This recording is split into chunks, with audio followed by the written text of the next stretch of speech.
Economía a Mil es presentado por Invertí en vos y en tu futuro con Regional Casa de Bolsa. Cuando hablamos de la administración tributaria, y quiero arrancar con esto, Juan, ¿cómo estamos? ¿Cómo está yendo en materia de recaudación en lo que va de este año 2022? ¿Estamos bien? ¿Se está viendo algún movimiento positivo? ¿Cuáles son los últimos registros que se tienen en ese sentido? Bueno, siendo optimista, considerando todo el espectro económico y sobre todo sanitario que tuvimos en estos últimos años y toda la incidencia que eso tuvo en la economía en general, ya sea nacional o internacional, tenemos que hacer un análisis positivo de la situación de Paraguay, ¿verdad? Porque como administración tributaria hasta este mes estamos teniendo una recaudación efectiva del 15% de aumento con relación al año anterior, ¿verdad? Esto es octubre. No, ¿Cierre octubre ya? No, todavía cierre octubre no, estamos hablando cierre a septiembre. Nosotros estamos trabajando todavía, por eso justamente estoy atendiendo llamadas porque estoy en una unidad operativa donde trabajamos directamente con el cliente en los procesos de cobranza. Entonces, para hoy nosotros es un día crítico porque hacemos cierre de mes, ¿verdad? Nos sentimos privilegiados por tenerte, Juan, entonces. Sí, no, para mí es un privilegio compartir con ustedes y sobre todo con la audiencia, ¿verdad? Entonces, si miramos con un espíritu optimista, sobre todo, que es siempre un patrón de conducta que le debemos enfocar a diario, ¿verdad? La administración tributaria tiene al mes de septiembre un cierre del 15% de aumento en la recaudación comparando con el ejercicio anterior, ¿verdad? Y sobre todo mes a mes que tenemos el IVA, sobre todo, que es un termómetro de lo que es básicamente la realidad económica del país desde la perspectiva del consumo, tenemos un crecimiento del 8% en el IVA, ¿verdad? Entonces eso nos da algunos indicadores positivos de que la reactivación económica es tal, que hay factores, ¿verdad?, internos y también externos quizás, de que ayudan a que se enfoque una perspectiva positiva para el país, no solamente en este año que ya está cerrando, sino sobre todo para el siguiente año. Entonces nosotros tenemos básicamente una expectativa de que vendrán tiempos mejores, ¿verdad? Enfocado siempre de la perspectiva de los números que son la recaudación de los impuestos, ¿verdad? Amén de las otras perspectivas que se tienen que ver dentro de la política pública en general, ¿verdad? Juan, cuando hablabas del impuesto al valor agregado, para que la audiencia dimensione, y ya lo anunciabas que es como un termómetro de la actividad económica, ¿cuánto es el peso que representa el IVA dentro del total recaudado, si lo vemos de ese lado? Sí, eso es muy dinámico, compañeros de mesa y audiencia, ¿verdad? Porque tenemos que hacer una perspectiva histórica, ¿verdad? Nosotros venimos de alguna manera utilizando el modelo del IVA como un impuesto principal en la recaudación tributaria desde el año 92, ¿verdad? Que se implementó básicamente el IVA en Paraguay. El IVA es un impuesto mundial, un modelo mundial de recaudación de impuestos. Básicamente Paraguay no está ajeno a esa situación, ¿verdad? Porque lo adoptó también como un modelo de tributación a nivel país. Si lo tomamos en consideración desde el punto de vista tributario, desde el 92 a esta parte, el IVA era prácticamente el factor preponderante en la recaudación tributaria. ¿Por qué? Porque se generaban ciertas inequidades en los que son los impuestos propiamente de la renta. Había segmentos en donde contribuyentes afectados al impuesto a la renta pagaban menos impuestos o no lo pagaban. Por lo tanto, dentro del peso total de los ingresos tributarios y de la participación de esos ingresos en el presupuesto general del gasto de la nación, el IVA era preponderante. Llegaba años en donde la importancia del IVA rondaba el 70%, 65%, iba fluctuando, ¿verdad? Entonces, con la reforma tributaria que se hizo recientemente, con la implementación de la nueva ley... Eso era el 2019 aproximadamente. 2019-2020, lo que se buscó sobre todo es generar una mayor equidad en los impuestos a la renta, que son los impuestos directos. ¿Por qué? Porque el IVA es un impuesto indirecto, porque lo pagamos todos nosotros al comprar un producto o un servicio, seamos contribuyentes o no. Por lo tanto, la carga del impuesto termina en el consumidor final, que de alguna manera ni siquiera se tiene evaluación de su capacidad contributiva ni su nivel económico. Paga el más humilde y paga el más adinerado la misma tasa y por los mismos actos con diferente nivel de ingreso, ¿verdad? Entonces, se habla de la palabra regresivo también como impuesto. Y sí, Juan. Sí, porque de alguna manera no contribuye de alguna manera a generar equidad, a igualdad de condiciones, sino pagamos todos. Así es. Los que somos asalariados, los que somos economistas, los que somos productores, los pymes, los MIPYME, los grandes empresarios. Hay una igualdad de condiciones en el IVA. Es un aspecto muy importante a tener en cuenta. Hay igualdad de condiciones desde la perspectiva de la liquidación del impuesto. Sin embargo, en el impuesto a la renta había una cierta inequidad, porque había segmentos en donde sencillamente no pagaban impuestos, o lo pagaban a lo mejor en unas tasas referenciales reducidas o con un factor de deducibilidad importante. Entonces, podíamos tener segmentos de contribuyentes que estaban afectados por el impuesto a la renta que aportaban mucho más algunos y otros poco o nada. Entonces, ese fue el aspecto principal de esta reforma tributaria, donde se buscó sobre todo generar una equidad tributaria desde la perspectiva del impuesto a la renta. ¿Por qué? Porque el impuesto a la renta es un impuesto directo, no es regresivo, es directo. Entonces, lo que se pretende con esta ley es básicamente que el que tiene más, el que genera más renta, pague más impuestos. Entonces, eso de alguna manera tiene una proyección en el tiempo de que irá creciendo la recaudación de las rentas y podría ir disminuyendo la recaudación del IVA. ¿Para qué? Para que se equipare de alguna manera el aporte tributario de los diferentes contribuyentes que están afectados por la liquidación de los impuestos. Entonces, ese es conceptualmente. Claro. Así mismo. Hablabas de la proyección para el cierre del año 2022. ¿Tienen números cerrados ya de cuánto sería la recaudación en materia de crecimiento? Bueno, en general la tendencia que estamos teniendo es esta, ¿verdad? De hecho que hay factores que son muy particulares y que podrían modificar nuestros análisis, porque nosotros bien sabemos de que desde que apareció y todos tuvimos que afrontar la pandemia, la Administración Tributaria ha acompañado todo ese proceso con, de alguna manera, beneficios para el contribuyente, reducción de tasas, fraccionamiento, facilidades de pago, reducción de multas. O sea, fue de alguna manera erosionando su recaudación tributaria. Claro. Y a pesar de todos esos sacrificios fiscales, por eso conceptualmente se llama como un sacrificio fiscal, la recaudación fue creciendo. Pero bien lo mencionaste vos, recientemente hemos emitido nuevamente 2 decretos donde de vuelta se vuelve a dar beneficios a ciertos sectores justamente para potenciar de alguna manera el movimiento comercial que se tendría en estos últimos meses. Por lo tanto, esas medidas fueron de alguna manera recientes, ¿verdad? Entonces, nuestras estimaciones de alguna manera podrían estar variando, pero creemos que la tendencia que se está manteniendo ahora de una proyección del 15, 16, 17% de crecimiento a fin de año podría mantenerse y ser una constante para cerrar el ejercicio económico. El proyecto de presupuesto general 2023 tiene una estimación, y corregime Juan, si mal no recuerdo, entre el 6 y el 9% también de crecimiento para el próximo año en materia de recaudación. ¿Eso va a variar con estas aplicaciones o eventualmente, porque también hay que no consideró las propuestas normativas que están ahora en el Congreso y que van por el lado del impacto de los ingresos eventualmente, que esperemos que muchos de ellos no prosperen, pero vamos a ahondar también en varios de ellos, Juan? La proyección, exceptuando estos componentes, siguen estando dentro de ese rango de entre el 6 y el 9% de crecimiento para el 2023. Bueno, tu cara así de la verdad, no, con duda. Lo que ocurre es que compañeros de mesa y audiencia es que el presupuesto se empieza a analizar a partir de mayo, junio del presente año. Y estos eventos que estamos conversando ahora y lo que vamos a conversar más adelante cuando hablemos del proyecto de deducibilidad del IVA, obviamente no estaban en la proyección de ingresos que nosotros teníamos para el año 2023. Por lo tanto, estos factores, que son factores externos, que no son factores técnicos, sino que podríamos inclusive denominarlo como factores políticos, ¿verdad?, van a erosionar la recaudación tributaria. Nosotros vamos a tener una proyección de disminución en nuestra proyección de recaudación efectiva para el siguiente año. Obviamente, tenemos que ser concretos, ¿verdad? Esa proyección de recaudación que nosotros establecimos en el presupuesto no tiene ningún asidero en aumento de impuestos, claro, en modificación de nuevas políticas tributarias, sino sencillamente en un esfuerzo que hace la administración por ser más eficiente, por mejorar los controles, por motivar el cumplimiento tributario, por de alguna manera concienciar al contribuyente de que los impuestos hay que ser liquidados y pagados en su debida forma. Entonces, vinculado también al potencial crecimiento de ese año. De ese año, así mismo. Entonces, son diferentes factores. Por lo tanto, haciendo una opinión concreta, esta proyección que mencionamos nosotros en el proyecto de presupuesto va a variar efectivamente si algunos de los proyectos que se están mencionando y discutiendo tienen una efectiva implementación. Podemos ir no desglosando, pero de manera general primero, porque a la vuelta del corte sí me gustaría ya profundizar sobre estas propuestas, Juan. En el Congreso hay una serie de proyectos de leyes de iniciativa parlamentaria que están de alguna manera poniendo en riesgo o están generando muchísima preocupación para las arcas por el impacto que puede tener en las finanzas públicas.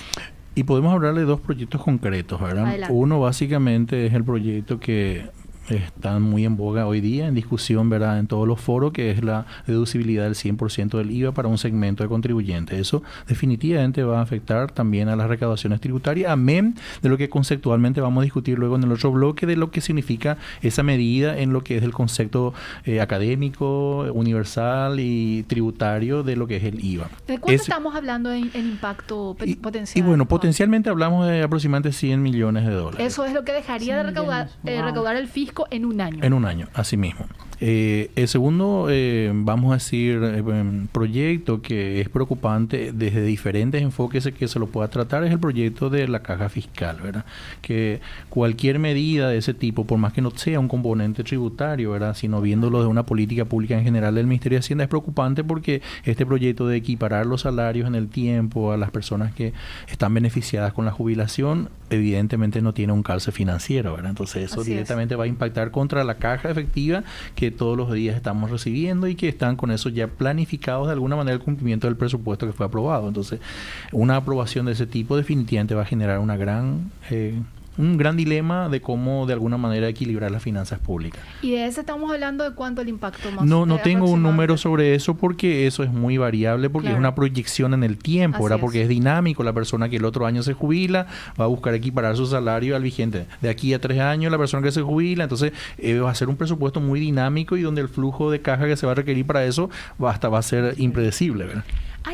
Tengo entendido que hay otro proyecto, otra propuesta que habla sobre el régimen de turismo, que no es el paquete que anunciaron recientemente de reducir, vamos a decirle. Este es otro, esta es una propuesta normativa. Cuando hablamos de propuesta estamos ya hablando de algo más general y evidentemente de aplicación nacional. Así mismo. ¿En qué consiste eso, Juan? Bueno, ese proyecto es un proyecto ya de cierta data anterior, ¿verdad?, que se fue discutiendo en diferentes esferas, hasta hoy no trascendió, y bueno, ahí tenemos que discutir primero no solamente aspectos financieros, ¿verdad?, porque el impacto que podría tener esa medida es también muy difícil de cuantificar, ¿verdad?, porque lo que se busca con ese proyecto es de alguna manera generar un nuevo modelo de negocios para la frontera, ¿verdad?, con una expectativa de que la justificación de ese proyecto es que podría generar mayor competitividad en los precios para que de alguna manera el mercado potencial que se fue perdiendo o que fue disminuyendo se pueda recuperar, que haya un factor de competitividad entre el mercado paraguayo y de alguna manera el modelo de negocio que se creó también en la frontera hacia el lado de los países limítrofes. Esa es la justificación de alguna manera.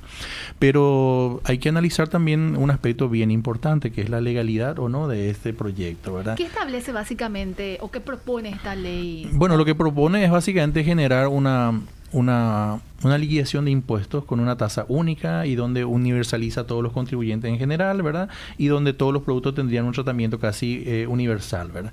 Entonces, eso desde el punto de vista estrictamente legal, que es básicamente lo que nosotros analizamos conceptualmente dentro de la SED, eso genera una ilegalidad importante, ¿verdad? Porque yo soy un contribuyente que voy a, de alguna manera, desarrollar esa actividad en la frontera y voy a tener un tratamiento totalmente diferenciado.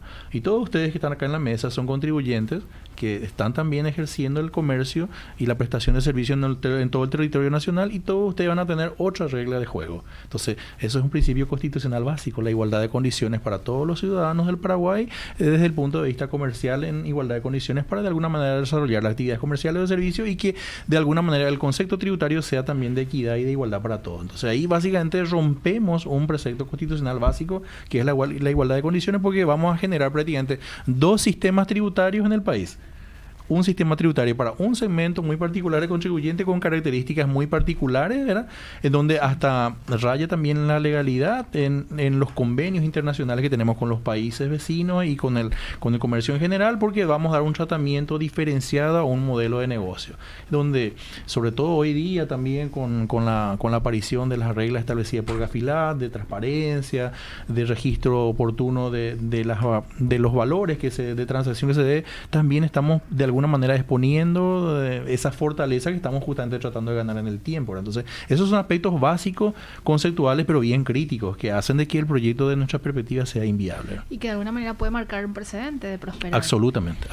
Hablamos de una tasa única. Hoy el régimen de turismo establece el 1.5, o si puedes profundizarnos más sobre ese dato. Bueno, lo que pasa es que justamente ahora fue modificado eso. Fue modificado. Yo no tengo en este momento el dato concreto cuánto fue la tasa que ahora se puso en vigencia a partir de noviembre, ¿verdad? Sí. O sea, va a estar pero sí son tasas muy referenciales, ¿verdad? Porque básicamente lo que hay que establecer en el modelo de negocio que se da en la frontera es de que los productos que se ingresan al país pero están de alguna manera direccionados para que sean comercializados por el sistema de régimen de turismo a personas que entran ocasionalmente al país solamente para comprar ese producto, tiene una tasa única del IVA y también de renta, ¿verdad? Que lo que permite es de alguna manera reducir los costos y que la transacción sea en volumen importante, ¿verdad? Y lo que trae aparejado ese modelo de negocio es que si eventualmente ese mismo producto va a ingresarse al país y va a ser consumido por ciudadanos paraguayos, entonces deja de cumplir esa regla básica de un estándar de liquidación uniforme y pasa a regirse por las reglas normales que todos nosotros estamos utilizando, que pagamos el IVA al 10%, el impuesto a la renta al 10%, etcétera. Entonces, ese principio, que es de alguna manera el que genera el equilibrio tributario en el país, ¿verdad? Al tener un modelo de negocio que atiende dos mercados diferentes y donde para un mercado tiene un criterio ya con reglas claras y objetivas, y que cuando ese modelo de negocio se traslada al otro universo que somos los ciudadanos que estamos conviviendo aquí en el país, entonces tenemos otras reglas claras de juego que sirve para ese modelo y para todo el sistema comercial que rige a las otras actividades. Entonces, ese se rompe y de alguna manera se genera una total inequidad en el ambiente comercial del país, ¿verdad? Sí. Juan, ¿te quedas con nosotros hasta las 2? Sí, voy a compartir con a la gente, ya sí, te establecí. Le digo a la gente que a la vuelta vamos a profundizar sobre la propuesta de deducibilidad del 100% del IVA, y que está ahí a la firma del Poder Ejecutivo ya un anunciado veto. Habíamos conversado días atrás con el viceministro de Tributación, Oscar Oruga, quien también envió saludos al viceministro. Y estamos con esa decisión pendiente, y también vamos a profundizar sobre la nueva disposición que dio a conocer el Poder Ejecutivo sobre el régimen de turismo, que ya básicamente lo estás diciendo a grandes rasgos, pero también sería muy interesante abordar ese tema. Estamos con Juan Olmedo, él es director de grandes contribuyentes de la Subsecretaría de Estado de Tributación. Y Josema, vamos a nuestra primera pausa y enseguida regresamos. Radio Mil.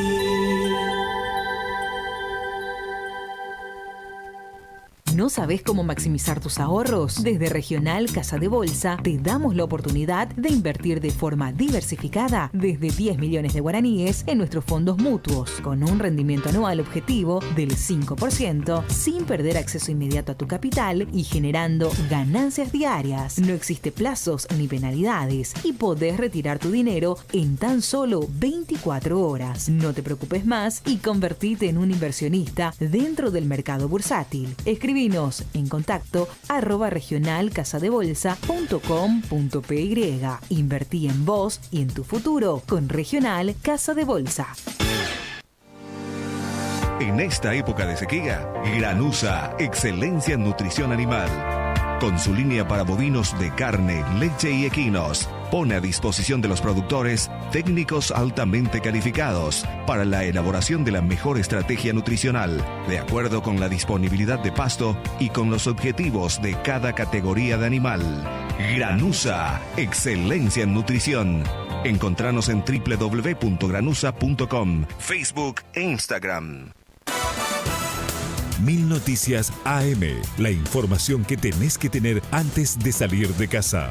Con Benito Fleitas, Ruth Tuazo y Daniel Ríos. 1000 Noticias AM, el lugar en donde la verdad es la noticia. De lunes a viernes de 6 a 7:30 AM, por las pantallas de Paravisión.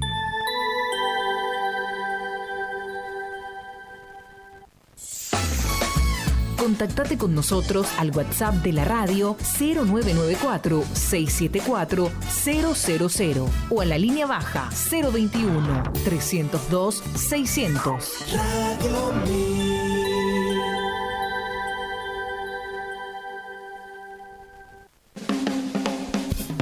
Estamos escuchando Economía a 1000.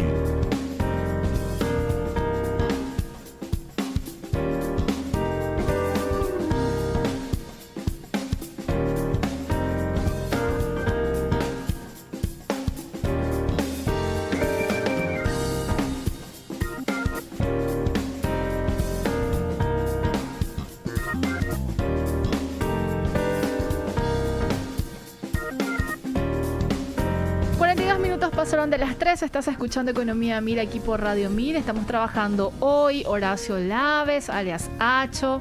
¿Estás cómodo, Horacio? Ya vamos empujando muy fuertemente esto hasta fin de año, así que... Comodísimo, Prince. Qué bueno. Estoy sí, muy bien me siento acá. Se te ve. Dentro de poco ya me vas a cambiar el color de tu camisa, pero... Sabía que te iba a decir. Yo sabía que no tenía que elegir la camisa cuadro para el primer día. Y Alfredo no te dijo eso, no te asesoró antes de irse. Yo a Alfredo le tengo... Hoy casi traje saco gris para que vaya la persona, pero no el saco. Ah, bueno. Estamos también con Valeria Lescano, compartiendo por supuesto Economía Mil y también con nuestro invitado Juan Olmedo, director de Grandes Contribuyentes de la Subsecretaría de Estado de Tributación. Valeria, ¿tenés datos para compartir con nosotros, con la audiencia? Porque ya el director nos daba una suerte de introducción de lo que es... Vamos a hacerlo brevemente, lo del régimen de turismo, y después vamos a la deducibilidad del IVA, que es el punto focal y el tema de debate hoy. Ok.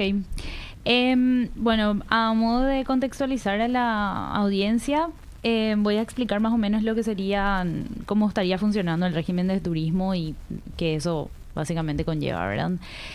Nosotros conocemos lo que sería la balanza comercial. En este caso sabemos cuáles son las exportaciones, las importaciones, y en las exportaciones existe lo que serían las reexportaciones. En ellas básicamente justamente entran la mayoría de los productos que entran como bajo régimen de turismo, que es donde empresas compran productos del exterior para luego volver a venderlas afuera, ¿verdad? A turistas o a extranjeros. Ellas más o menos tienen el 22% del total de las exportaciones, y lo que básicamente se está buscando con este régimen es que justamente las empresas que están en ciudades fronterizas puedan ser competitivas con relación a las empresas que también se encuentran del otro lado, siendo competencia básicamente. Entonces, ¿qué es lo que está pasando en Brasil? ¿Qué es lo que está pasando en Argentina? Su tipo de cambio se ven depreciados, entonces obviamente... Depreciados con respecto al dólar. Exacto. Entonces, obviamente todos los productos paraguayos se ven afectados en el sentido de que no hay incentivos para que los extranjeros vengan a comprar acá, ¿verdad? Entonces, lo que busca este régimen es justamente poder alivianar eso y poder hacer que los productos sean mucho más accesibles, ¿verdad? Y al mismo tiempo que estas empresas puedan no solamente vender más, sino que la importancia que recae en esto serían las divisas que entran gracias a esto, ¿verdad? Eso hay que recordar que también, a pesar de que es muy poco con relación a las exportaciones totales que tenemos ahora mismo, son importantes porque ayudan también a lo que sería al tipo de cambio. Quería hacer una pregunta al señor Juan, que yo quiero agregar algo sí. Valeria, sobre el régimen de turismo. Recordemos, y Juan, si me acompañas por favor, la propuesta del Poder Ejecutivo que lo anunció la semana pasada es la reducción de la tasa que establece el régimen de turismo. Así Teníamos mismo una tasa de 1,5, esto se va a reducir a 1 en noviembre y finalmente en diciembre en 5, con una revisión en enero de cómo va este proceso de implementación, de tal manera a aprovechar, por decirlo de alguna manera, las fiestas de fin de año y tratar de dinamizar aún más la zona fronteriza, considerando el componente que dice Valeria, ¿verdad? Que estamos perdiendo cierta competitividad, si no gran competitividad, frente a nuestros vecinos países por la devaluación de las monedas que se registran en paralelo. Efectivamente, eso es básicamente el objetivo que tiene el gobierno, ¿verdad? A través de esta medida que ha implementado, tiene una incidencia en la tasa del IVA para ciertos y determinados productos, ¿verdad? Del 1%, y también tiene una incidencia en el impuesto selectivo al consumo que se paga también sobre ciertos y determinados productos, que la reducción es a una tasa del 0,5%. Como bien lo mencionó, básicamente lo que se evalúa es una situación particular del mercado bajo diferentes factores externos que se da, y en función a eso se trata de generar un factor de motivación, un factor motivador para incentivar de alguna manera que el consumo en ese segmento económico tenga un crecimiento, aprovechando la coyuntura justamente de las fiestas de fin de año. Ahí va a tener un cierto impacto que de alguna manera el fisco va a tener que soportar, vamos a llamarlo de alguna manera, Juan, en el sentido de que va a dejar de recibir estos ingresos o de percibir estos ingresos que generalmente lo recibía si lo tenía como una tasa normal, por llamarlo así. Así mismo, de hecho que al hacer un estudio de este tipo de proyecto y a implementarlo, ya tiene una cuota de sacrificio, un sacrificio fiscal que es básicamente una reducción de una expectativa de recaudación potencial que se tenía sobre eso. Pero también hay que entender de que este tipo de medidas lo que busca es incentivar, ¿verdad?, dar mayor dinamismo al comercio y que la pérdida que se da de una tasa efectiva se recupere al aumentar el volumen propiamente de operaciones. Entonces ganar en el volumen y de alguna manera con eso equiparar de alguna manera el perjuicio fiscal, ¿verdad? Pero no verlo solamente también de una perspectiva tributaria, sino de una perspectiva también global, ¿verdad?, de políticas públicas, donde esto va a incentivar de alguna manera el mayor flujo comercial y eso tiene efectos sociales, laborales y de diferentes escenarios positivos que podría darse sobre todo en esas regiones del país, ¿verdad? No solamente verlos desde el punto de vista de capturar y cobrar impuestos, sino generar también un ambiente de negocios diferente donde también tenga una incidencia en otros segmentos de alguna manera que son importantes para toda la ciudadanía, ¿verdad? Juan, la Subsecretaría de Estado de Tributación tiene el poder de controlar que esto no se termine trasladando a otras zonas que no sean de la frontera, porque ese es el reclamo que hace el sector privado que trabaja a nivel central o en Asunción o evidentemente en ciudades que no están dentro de este comercio de frontera por esa inequidad que ellos llaman, que quizás técnicamente no sea de tal manera porque estamos hablando de un régimen o de una disposición transitoria. Bueno, todos sabemos la característica propia que tiene la región, ¿verdad? Pues desde su escenografía geográfica, ¿verdad? Entonces cualquier medida de control que se haga siempre va a ser de alguna manera permeable, ¿verdad? ¿Por qué? Porque tiene unas características naturales, el modelo de negocio luego es muy particular, por lo tanto la administración tributaria siempre hace sus esfuerzos y va a seguir haciendo sus esfuerzos para de alguna manera mitigar esos factores de riesgo que estás mencionando, pero sí hay que considerar que es válido ese reclamo y también esa preocupación porque siempre está latente la posibilidad de que se permee cualquier proceso de control que se efectúe, ¿verdad? Ahora también hay que tener en cuenta lo siguiente, ¿verdad? De que el modelo de negocio realmente está orientado para vender al exterior, ¿verdad? Por lo tanto, al comerciante en particular no le resulta muy atractivo vender a nivel local, ¿verdad? Claro. ¿Por qué? Porque nosotros como país somos un mercado pequeño, o sea, estamos hablando potencialmente de 3 millones y medio de paraguayos que están económicamente activos. Entonces, ese es el segmento de potenciales clientes. Sin embargo, el volumen de importaciones y la expectativa de reexportación de esos productos es muy grande y donde nosotros no tenemos la posibilidad de adquirir esos volúmenes de operación. Entonces, eso de alguna manera minimiza también el factor de riesgo que estás mencionando porque el enfoque del negocio no es para vender a nivel local, sino es para venderlo afuera porque también el empresario busca ganar dinero, ¿verdad? O sea, el objetivo de ese modelo de negocio es generar una rentabilidad, ¿verdad? Y la rentabilidad se logra vendiendo en volúmenes importantes al exterior, no vendiendo en unidades ínfimas. Entonces, de ahí decae otra vez de alguna manera ese factor de riesgo porque el comerciante busca colocar la mercadería afuera, no adentro. Podemos pasar al afamado proyecto de ley, Juan, sí, claro. La deducibilidad del IVA, y se está hablando de un 100%. Sí, podemos empezar como una clase súper básica para ir profundizando, porque nos quedan aproximadamente 10 minutos, Juan, y yo quiero aprovechar al máximo tu presencia. Sí, perfecto. Y te invito para un próximo capítulo también. Claro, sin problema. Hay una propuesta de ley, esto pasó en el Congreso, ya fue sancionado, falta la promulgación o veto, como ya fue anunciado de hecho por parte del Ejecutivo. ¿En qué instancia estamos? ¿Estamos esperando o no? Y estamos básicamente en esa instancia. Se quemaron todas las etapas básicamente desde el punto de vista parlamentario y ahora se espera que ese proyecto sea derivado del Ejecutivo para su promulgación o veto, ¿verdad? Entonces... Hay una recomendación de la Subsecretaría. Sí, de hecho que va a existir una recomendación de la Administración Tributaria en vetar ese proyecto, ¿verdad? Y bueno, para eso tendríamos que hacer un poco un análisis propiamente casi académico, ¿verdad? ¿Qué es el IVA? Así es. El IVA es un impuesto al valor agregado, donde su concepto básico es de que lo paga el consumidor final. Entonces, ¿quiénes son los consumidores finales?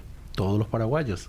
Entonces, si hablamos potencialmente de quiénes son esos compradores finales, somos aproximadamente 3 millones y medio de personas que estamos de alguna manera inmersos en la economía, que somos de alguna manera partícipes del flujo comercial que hay en el país. Entonces, las 3 millones y medio de personas están involucrados en este ciclo de alguna manera que genera el IVA. ¿El IVA qué es? ¿Es un impuesto local, un impuesto paraguayo? No, es un impuesto universal, es un modelo de recaudación de impuestos que utiliza todo el mundo, ¿verdad? El primer mundo y cualquier tipo de economía, de alguna manera, que tiene el modelo de recaudación de impuestos como factor preponderante para sostener de alguna manera el presupuesto general del gasto de la nación, ¿verdad? Entonces partamos de esa cuestión académica. El IVA lo pagamos todos, ¿verdad? Luego aparece un concepto básico del IVA de que permite de alguna manera compensar el impuesto que uno paga al momento de comprar un producto y al momento de venderlo. O sea, yo compro, de alguna manera como empresa, acá compro este micrófono para utilizar dentro de la empresa, ¿verdad? O lo compro para vender. Si lo compro a 1.000, lo voy a vender a 1.200. Por lo tanto, lo que yo voy a trasladarle al consumidor final que va a comprar el micrófono es básicamente todos los 1.200, los 120 guaraníes que están estructurados como tasa del 10% sobre los 1.200 que es el costo, ¿verdad? Entonces, esos 120 guaraníes, ¿quién lo paga? ¿Lo paga la empresa o lo paga el consumidor final? Lo paga el que compró. Entonces, él paga y soporta esa carga. Entonces, la empresa lo que hace es trasladarle al contribuyente final, al usuario final, ese IVA. El usuario final lo que hace es consumir el producto o ese producto incorporar como un factor productivo en su actividad económica. Si él se dedica a la actividad económica, ya sea vendiendo servicios o vendiendo productos, entonces él es un contribuyente activo en la administración tributaria, está dentro de los 1.400.000 contribuyentes que están activos en la administración tributaria. Entonces, ahí el IVA lo que hace es una mecánica de liquidación. Lo que a vos te costó el producto tiene un IVA incorporado. Cuando vos vendés, entonces trasladaste a la otra persona y vos con eso compensás de alguna manera y se paga la diferencia. Pero ese es el modelo comercial. El modelo comercial, donde hablamos de que tiene una incidencia aproximadamente entre 600 a 700.000 contribuyentes que hoy están inscritos como contribuyentes del IVA en la administración tributaria. Pero este proyecto sí, en particular no tiene un alcance para los 1.400.000 contribuyentes. ¿Por qué, Juan? No tiene un alcance para los 3,5 millones de paraguayos que están económicamente activos. No tiene un alcance entre los 600 a 700.000 contribuyentes que fluctúan como contribuyentes activos incorporados en el IVA inscrito en la subsecretaría. Sino tiene un alcance solamente entre un segmento de contribuyentes entre 240.000 que son los efectivamente activos y un 300.000 que hay un 50-60.000 contribuyentes que tienen el RUT bloqueado, clausurado, en suspenso, con suspensión de... O sea, estamos hablando potencialmente de 300.000 contribuyentes que son los que van a ser beneficiados con esta medida. Esto es IVA, lo podemos decir técnicamente del IVA profesional para independientes. Solamente tiene incidencia con aquellas personas que están inscritas en el RUT y que tienen como actividad declarada la prestación de servicio, ya sean técnicos o profesionales. Entonces vamos a ilustrar concretamente. Los tres que estamos en esta mesa somos consumidores finales, somos asalariados, estamos pagando el IPS. Entonces yo cobro mi salario, me voy a una tienda, me voy al supermercado y compro pan, compro galletas, compro gaseosa, compro fideo, consumos básicos, ¿verdad? Compro vestimenta, etcétera. Y todo eso yo lo estoy pagando con mis ingresos y lo incorporo a ese costo del producto, lo incorporo el IVA. Y yo no le puedo trasladar a nadie. Entonces, yo soy parte de los 3,5 millones de paraguayos que absorbemos el impuesto. Este producto que se está discutiendo va a beneficiar solamente, potencialmente ahora mismo, a 240.000 contribuyentes. ¿Quiénes son esos 240.000 contribuyentes? Personas que prestan servicios, que no están básicamente en relación de dependencia, no son asalariados, no pagan IPS, sino ellos son sus propios patrones, ellos desempeñan una labor de prestación de servicio. ¿Y qué hacen? En este caso, usted como periodista independiente, yo le contrato para que me haga un asesoramiento. Usted me dice, bueno, mi servicio cuesta 100.000 guaraníes. Y yo abono los 100.000 más el IVA. Por lo tanto, el costo de ese servicio que yo le requería a usted es 110.000 guaraníes. Usted pagó el impuesto, no yo. ¿Verdad? Usted que consumió. Claro, el consumidor final. ¿Qué hace el periodista? Recibe los 110.000 guaraníes y él desagrega 100.000, que es el costo de su servicio. Y el 10.000 le traslada a la administración tributaria como impuesto. Así de simple. ¿Qué ocurre conforme a la norma tributaria vigente? Sí. No de ahora, de hace 30 años atrás. O sea, en el año 92, cuando se implementó el IVA, se establecieron estas reglas de juego. ¿Por qué? Porque esta regla de juego no es una característica paraguaya, es una característica mundial del modelo teórico del impuesto. Entonces, en el año 92 se estableció, ¿verdad?, de que cuando el contribuyente que presta un servicio personal genera un servicio y ese servicio tiene adicionado el IVA, el consumidor de ese servicio que contrató paga el IVA. Y el prestador de servicio lo que hace es traslada ese impuesto a la administración tributaria. Los 10.000 guaraníes le pagas a la SED. Pero la SED te dice, de los 10.000 vos podés descontar el IVA que está incorporado a los gastos que están relacionados con esa actividad. Y ahí es mi pregunta, ¿Y cuáles son Juan? tus actividades? Sí. Capacitación, una computadora, un traje, lápices, etcétera. Entonces, y la alimentación, Juan, esto es que tanto se debatió de las compras en los supermercados. Y ahí vamos a hablar del concepto. Me quedan como 2 minutitos o 3 minutitos. Básicamente decir lo mismo, ¿verdad? Hablamos de potencialmente 3,5 millones de paraguayos que están básicamente económicamente activos. Todas esas personas son consumidores finales del IVA y esas personas necesitan su alimentación, su vestimenta, farmacia, etcétera. Yo, como prestador de servicio, soy parte de ese universo. O sea, porque yo sea periodista, o yo sea contador, o sea abogado, yo no soy diferente ante el escenario del modelo tributario que tiene el IVA. O sea, yo me dedique a la profesión, yo igual tengo que comer. Y igual tengo que gastar ese insumo para vivir. O sea, son bienes de subsistencia donde yo estoy pagando el IVA en esa condición, preste o no preste ni un servicio. Por lo tanto, ahí es donde se habla de una inequidad y de desigualdad tributaria, y por eso nosotros creemos que es básicamente un proyecto inconstitucional, porque estás creando un segmento de personas que van a ser privilegiadas ante este concepto legal. ¿Por qué? Porque yo voy a poder deducir mi almuerzo, mis bebidas, mis viajes, mis asados de fin de semana. ¿Por qué? Porque yo me dedico a un servicio personal. Yo puedo ser abogada del diablo ahí, sí. Juan. Yo, siendo periodista, tengo un almuerzo de trabajo vinculado a mi actividad. Eso es deducible. Pero yo lo presento como, o sea, en cómo va a tener fe la Subsecretaría de Estado de Tributación que en realidad fue un almuerzo de trabajo. O sea, hay una cuestión ahí medio... Bueno, y para eso están los mecanismos de control, básicamente. Entonces, a simple vista, siguiendo básicamente los criterios de auditoría, se puede observar de que vos presentás una factura de un restaurante o presentás una factura que contiene de alguna manera un nivel de compra de productos que son necesarios para organizar un evento, es razonable su deducibilidad. Pero si muestras una boleta del súper donde se compra productos para fin de mes, para todo el mes, para una quincena, artículos personales, de higiene personal, etcétera, eso ya se vislumbra en un proceso de auditoría que no está vinculado básicamente a la actividad, sino está vinculado propiamente a la subsistencia de esa persona y a sus gastos personales que no están orientados directamente a la actividad. Nos quedan 30 segundos, ¿vale? Te cierro la idea con eso, ¿verdad?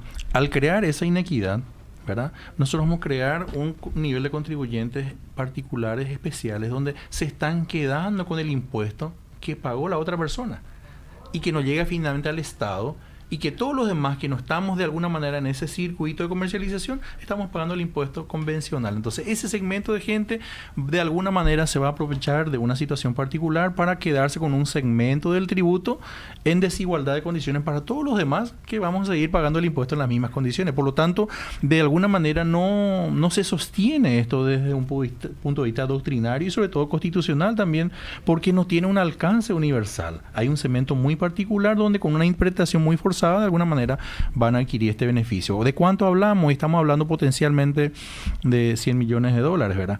Y hay una precisión puntual para cerrar. Por 30 años no se discutió este tema. ¿Cuándo se empezó a discutir este tema? Cuando hace aproximadamente 6 meses atrás la Administración Tributaria mencionó y sugirió a los contribuyentes en general que revisen sus liquidaciones. ¿Por qué? Porque la Administración Tributaria incorporó tecnología, Big Data, cruzamiento de información e implementó nuevas técnicas de auditoría y donde le alertó a los contribuyentes. Aquellos que están declarando de alguna manera su liquidación con un concepto de deducible mayor van a ser detectados y vamos a aumentar nuestro sistema de control. De 1.000, 2.000 auditorías que hacemos hoy, potencialmente vamos a hacer 100.000. Vamos a detectar eso. Y ya está implementado, ¿verdad? Entonces ahí surgió el tapete. No porque hay una recaudación potencial que se va a generar a futuro, sino porque se estaba perdiendo porque los contribuyentes estaban declarando deducibilidades que eran incorrectas. Sin embargo, la subsecretaría estableció como una contrapropuesta de reducirle al 30% esta deducibilidad, Juan. Así mismo, porque hay una mesa de alguna manera técnica que trata de evaluar aspectos como el que vos mencionaste de alimentación, ¿verdad? Para que no sea tan rígido y para que en una misma ticket de supermercado vos incorpores gastos personales y también corporativos, entonces hacer un prorrateo de alguna manera de esos gastos para darle cierta operatividad al criterio de deducibilidad de este tema. Te puedo comprometer para otro capítulo, Juan. Un gusto tenerte hoy. Sí, estamos siempre, toda la administración tributaria siempre está predispuesto para colaborar y para de alguna manera hacer un poco más amigable este tema que nunca es muy agradable, ¿verdad? Pagar impuestos es siempre desagradable y de alguna manera clarificar conceptos y ayudar un poco a su interpretación es siempre también un rol natural nuestro. Pero te prometo que ya no te traigo un fin de mes porque estás súper atestado de mensajes. Sí, no estamos. Que tengas un buen lunes, Juan. Igual a ustedes también, un placer compartir con la audiencia. Era Juan Olmedo, director de Grandes Contribuyentes de la Subsecretaría de Estado de Tributación. Horacio Olaves, Valeria Lescano, nos reencontramos mañana puntualmente a las 13. Así mismo, que tengan buen lunes. Josema, nos vamos despidiendo y la audiencia también, por supuesto.